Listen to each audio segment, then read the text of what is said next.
Hi mga Tagalupa! It's me, your Binibini. Sa video nga na ito ay gusto kong ipakita sa inyo ang bagong bili naming lupain. Halika na at samahan mo akong ikutin.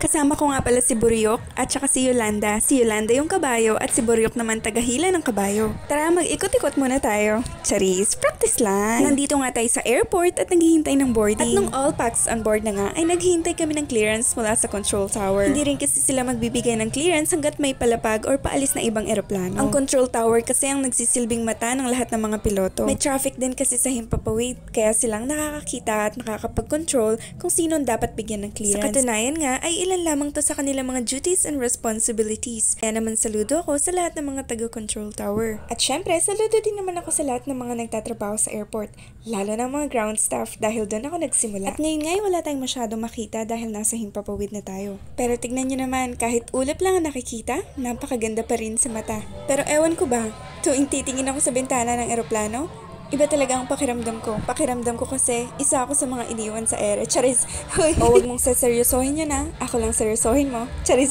hoy!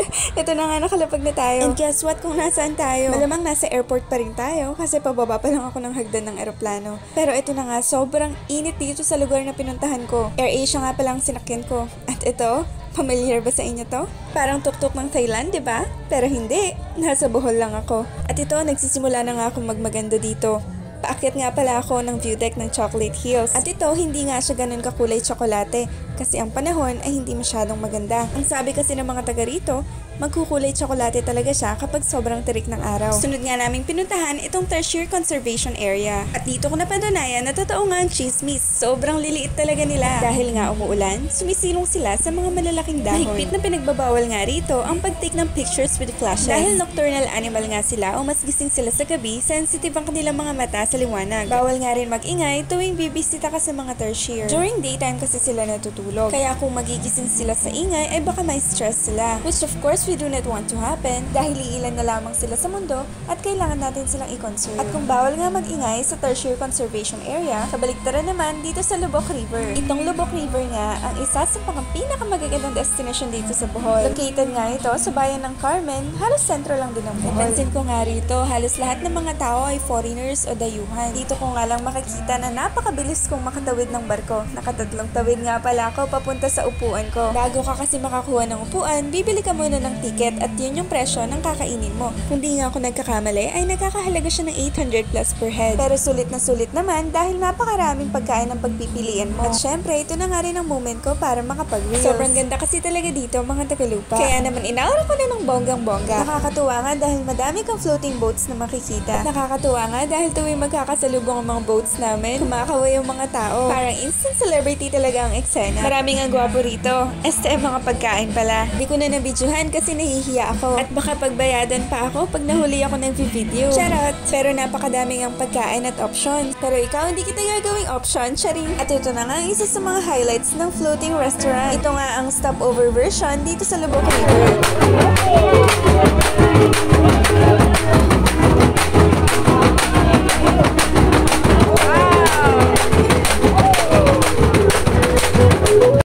Bongga sa Pilipinas, di ba?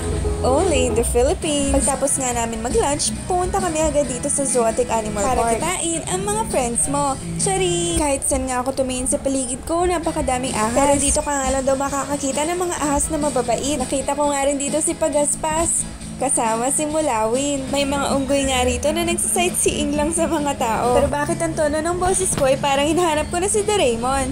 Magaganda at may iba't ibang uri nga sila ng mga ibon dito. May bayawak nga rin sila dito kaya lang hindi siya makagalaw na maayos dahil lang sikip ng pwesto niya. At ang pinaka nagustuhan ko nga ay ang butterfly garden nila. Pero hindi ako masyadong nakapag-film kasi in-enjoy ko lang. Pero marami akong taken photos, available siya sa IG ko. Follow mo na ako. On our third day, pumunta nga kami sa Hinagdan Cave. Located nga ito sa Dawis, Panglao Island ng Bohol. Kahirapan nga ang pagbaba dito kaya dapat komportable ang suot mo. Which is hindi ko nagawa dahil akala ko ay magmamaganda lang ako dito. Mabuti na lang rin at may hawakan. Kung hindi, mafu-fall na naman ako. Tapos wala na namang sasalo. So what? 50 pesos nga ang entrance fee dito. May mga tourism personnel din na pwedeng mag-assist sa'yo. Madilim at mainit nga dito sa loob. Mabuti na nga lang din at naka-sleeveless ako. Pero sobrang linaw nga talaga ng tubig sa loob. Pwede nga rin mag-swimming dito kaya lang wala kasi akong dalang pang swimming. Kaya pinanood ko na lang yung mga naliligo.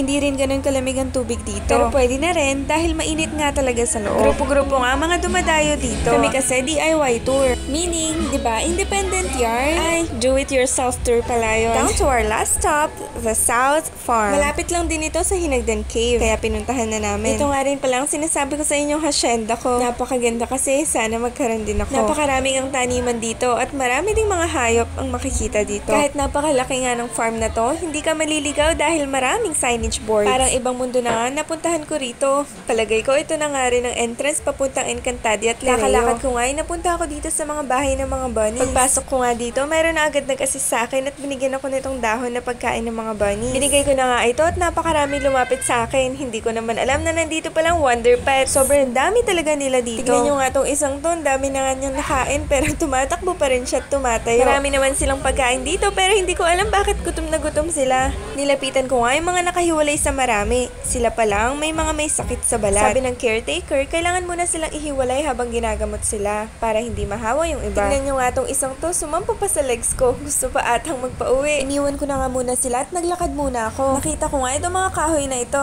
Inukit daw ito ng mga taga rito. Napabilib nga ako nung lumapit ako. Talagang detalyado ang pag-ukit nila dito. Isa nga rin pala ito sa mga pinagmamalaki nilang produkto. At paglakad ko nga ng kaunti ay nakita ko tong mga tortoise. Mukha nga rin silang malulusog dito at hindi napapabayaan. Sunod naman itong mga isda. Pagdating mo nga dito sa area nila, makakakita ka ng pagkain nila. Pwede kang kumuha dito at wala naman itong bayad. Ang kagandahan nga rito ay may experience mong magpakain ng hayop. At ang kanilang mga pagkain ay available din sa kanilang mga areas. Hindi ka rin malilito dahil kumpleto sila sa mga signage at instructions. At ito na nga, na-meet ko na si Yolanda. Totoong Yolanda ang pangalan niya, guys. Pero si Kuya, hindi ko talaga alam ang pangalan niya. Isa sa mga napansin ko rito, napakababait na mga tao nila. Si Kuya nga nag-alok sa akin na sumakay dito kay Yolanda. Nahiya naman akong tumanggi kaya sinubukan ko na kahit medyo natatakot ako. At ngayon nga, hindi lang 3 bibe ang nakita ko, kundi napakaraming bibe. Totoo nga may mataba at mapayat. Pero sa parting to, mga matataba at malulusog na baboy ang nakita ko. Pwede ka nga rin magpakain dito, kaya lang hindi ko na sinubukan dahil baka mag-amoy baboy ako. Dito nga sa parting ito ay makikita yung mga isda na pwedeng ipaluto. Meron ding mga hipon dito, depende kung anong available. Basta kung anong mahuli mo, babayaran mo at ipapaluto mo. Makikita mo rin ang restaurant na malapit dito. Hindi ko lang sure kung pati yung mga bibing nakita nyo. Napakalaki nga ng farm na ito at ang parting ito ay bandang dulo na. Dito daw sila gumagawa ng mga pots. Ang alam ko meron silang pottery lesson dito. Pero magpapaschedule depende sa activity na gusto mo. At hanggang dito na nga lang ang Bohol tour ko. At marami pa nga akong hindi napuntahan kaya sana makabalik ako. Sa susunod, mga whales naman ang kakaibiganin ko. Sa mga nagtatanong pala dyan kung mahirap ang DIY tour. Hindi naman siya mahirap kung ikaw yung taong mahilig sa mga unplanned moments. Pero kung ayaw nyo ng hassle, pwede kayo mag-book dahil maraming travel packages ang Bohol. Ako kasi yung taong mahilig magplano. Pero this time,